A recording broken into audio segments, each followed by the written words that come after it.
I want to talk just for a minute, if I could, about this environmental piece, because I think that this is the problem, is that the Extinction Rebellion types, the ones who are gluing themselves to sidewalks and the top of subway cars and the headquarters of buildings, I have no idea why anyone is giving them any airtime whatsoever. That is an extremist group that I do not think represents the genuine concern that more moderate environmentalists have about the challenges that we face. I'm looking at someone like Michael Schellenberger, who has emerged as such a reasonable voice on the environment. He's very concerned about emissions, and I get that, but he also has realized that we are not going to address issues of emissions and environmental harms by focusing on wind and solar and battery power. And I think he's done some brilliant work on this, because I might also give a shout out to Michael Moore with his Planet of the Humans documentary. That kind of blew it all wide open,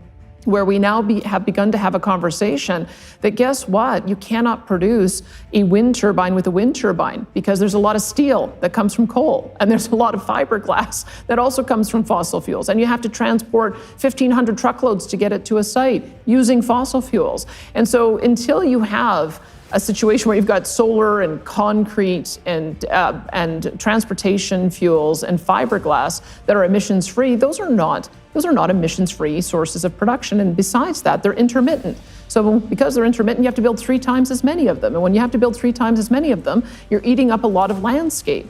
And when you're eating up a lot of landscape and putting these turbines up, well, now you're also putting, if they're in the path of migratory birds, you're killing birds and bats. And why aren't we talking about all of the environmental impacts that come from that, so that we can have a fulsome discussion? This is the thing that I think part of the reason is that people are looking for easy moral virtue, and so it's easy to be virtuous by having a messy life and saving the planet. And then it's simplest to save the planet by concentrating on one thing. And then it's simplest to concentrate on carbon dioxide, as if that's the only environmental challenge that confronts us. And so you have this overweening, prideful, and ignorant requirement to put yourself forward as some kind of planetary savior. You reduce the complexity of that problem to opposing carbon, and then if you can stick it to the rich just as an additional benefit to your envy, so much the better. No one wants to talk like Bjorn Lomborg talks about the multidimensional environmental challenges that confront us, about rank ordering them in some kind of economically intelligent way, and in treating the challenges that confront us like adults might do it, instead of like Greta Thunberg might do it. And I think the treatment that's been handed out to her is exactly emblematic of the whole problem. She's a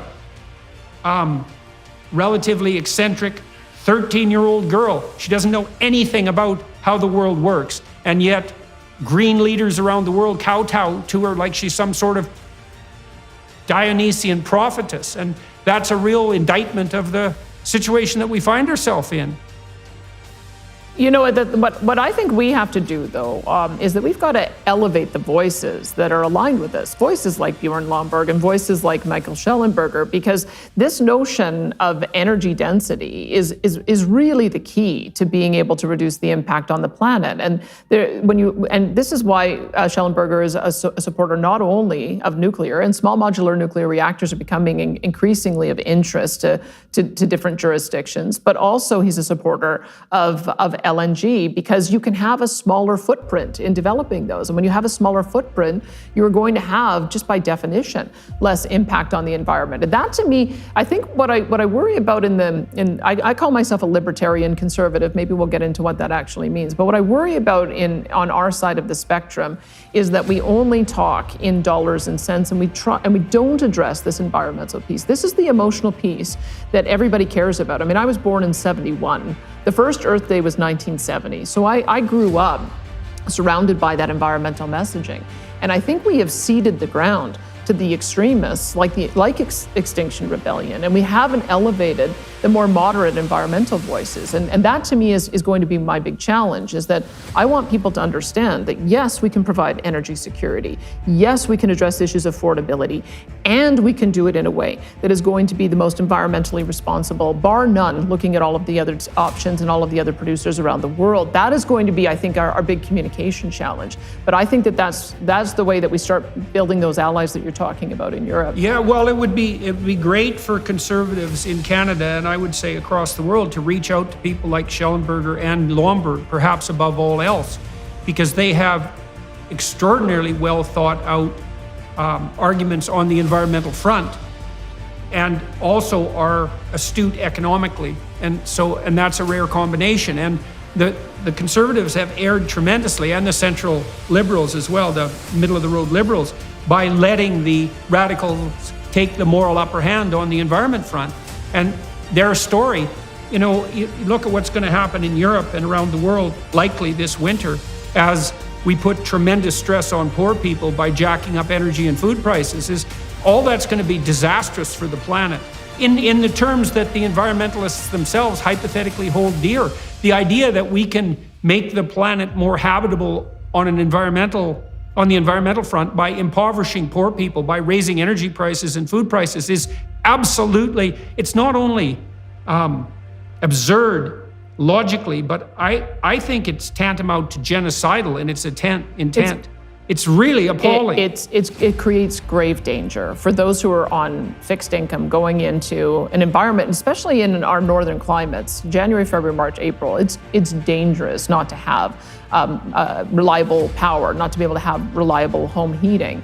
And we have to be mindful that, as you say, the people most impacted by that are the ones at the lower end of the income scale. And so if you are forcing a senior citizen to make a choice of reducing their food bill or reducing their pharmaceuticals so that they can keep their electricity and their heating on, those are not decisions that any government should be forcing their people to make. But that's the decision this is logically where the policies of those on the extreme green left have led to, is that they are now sacrificing those at the lower end of the income scale, which they put their heart on the sleeve and they say that that's who they care about. But it is just demonstrably untrue when you see the impact of it. And I'll add one more to it. The only people that I have heard talk about the plight of those who are living in countries that do not have reliable energy and the impoverishment that occurs from it are some of the energy executives that are at our global conferences. This is part of the reason why we need to get reliable natural gas around the world, because when you look at some of the most impoverished countries in the world, they're using wood and dung and coal to heat their homes. I talked to somebody, a researcher in British Columbia, who said we have 44 million deaths per year because of indoor air quality problems. And so why is that not elevated as an issue that we know we can solve by having these secure types of energy? LNG is going to be a solution. And specifically, that's a great question. If there were 5,000 deaths from nuclear power a year, which there aren't, the legacy press and the left-wing liberal types would be all over that like mad.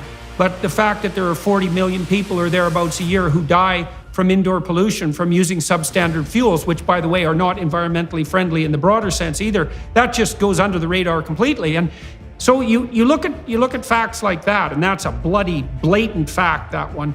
And it's children that are disproportionately affected on that front too.